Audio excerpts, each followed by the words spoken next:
This is the North End. This is the North End. Hello and welcome to the North End YouTube channel. This is Brian. I'm going to be doing 5 things we've learned from Spurs versus Man City in a 3-2 win for Tottenham Hotspur. Number 1, Dyer's importance. Eric Dyer has been quite good this season. Last season, very, very good in moments and very, very bad in moments. But this season, absolutely key to everything that Spurs do, especially defensively, but also going forward. His ability to pick a pass is fantastic. His leadership is the most key thing that ties our defense together. When Dyer's in the team, his vocal ability, his organization, it changes the way we play. You could see as soon as Dyer was out of the team, the difference, and statistically it proves it as well. Really interesting statistic here, and also obviously pretty crazy. In the last Premier League games, 10 games for Spurs that Dyer has played, 6 wins, 5 clean sheets, 21 points, and 1 defeat. Of course, you can't get that all there, Dyer, but based on what we've seen since or when he was out of the side or out of the team, Spurs struggled to understand how to organize. You lost Davinson Sanchez's control over that right side of the 3. And of course, when that happens, you lose the right-sided wing back as well, and the control that they might have in the game. Dyer's he's immense. He's been incredible, and we need him for the rest of the season if there's a chance of finishing top 4. All right, number 2, Conte's tactics and his basically having one over on Pep. This was a masterclass for me for Conte, and what he was able to do was basically understand everything that Pep is going to do in this game and how to counter it and how to manage the way that they play. For instance, obviously the first goal is the best example. Kane gets the ball just inside our end, spins, pops the ball down to Sonny, making the run. We've seen this. This is sort of Kane and Son do what Kane and Son do. But he obviously clearly understands that getting in behind City is the best way to deal with them because they play a very high line. So Kane spins, gives it to Sonny. Sonny makes the run, and he's pace to die for. And of course, shoves it off to Kulusevski, and Kulusevski finishes the move. This was the template of what we'd expected to see in this game. It's what we saw on basically every goal that was scored, and that even the goal that was taken back was the same type of setup. So Conte's tactics basically gets it over on Pep. I don't understand Pep Guardiola's inability to recognize that this was a likelihood. I mean, this is what Spurs have done to City every time we played them.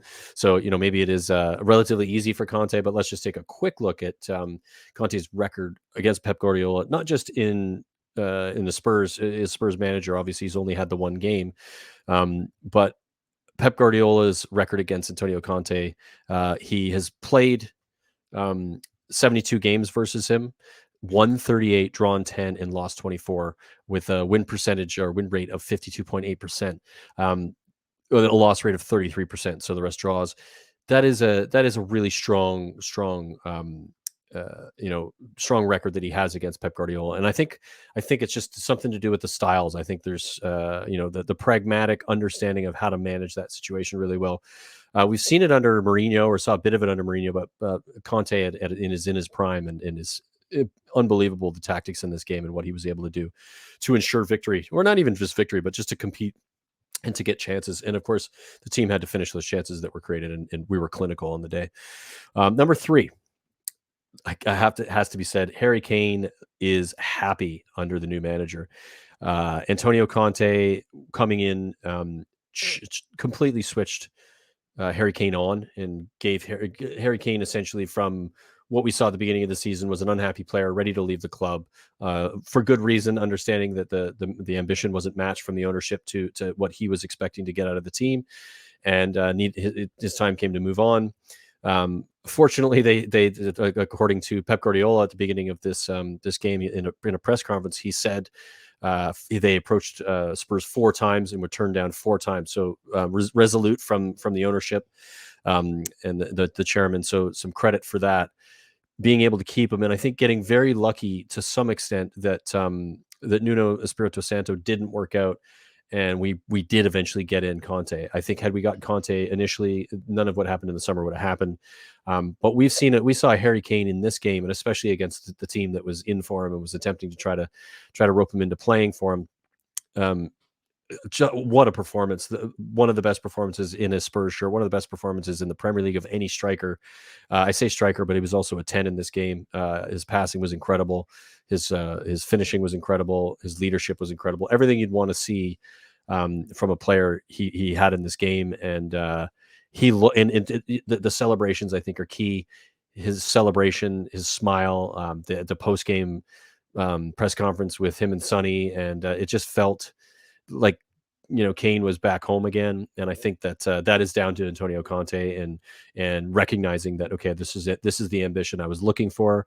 Thankfully, it wasn't too little, too late, because it could have been. And so I think we got away with one there in his bringing in Nuno Espirito Santo, and then that not working out and getting into Antonio Conte.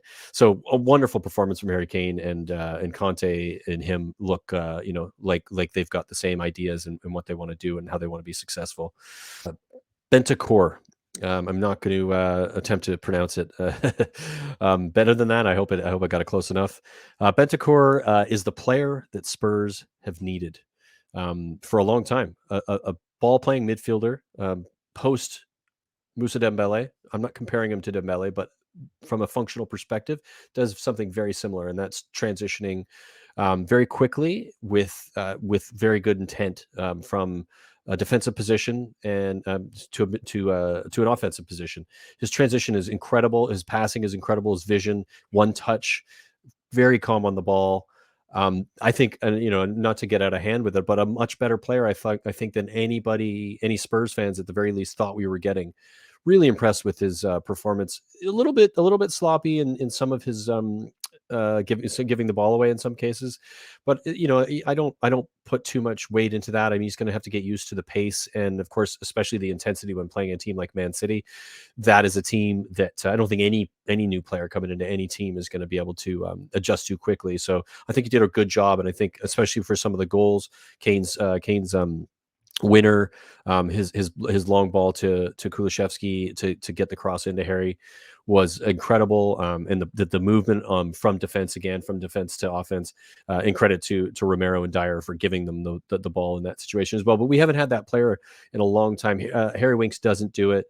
Højbjerg isn't supposed to. Højbjerg is a destroyer. That's not his job. Maybe he'll learn a little bit from what Bentancur is doing, but and of course, Oliver Skip, same thing, is very similar to Højbjerg. Not that type of player.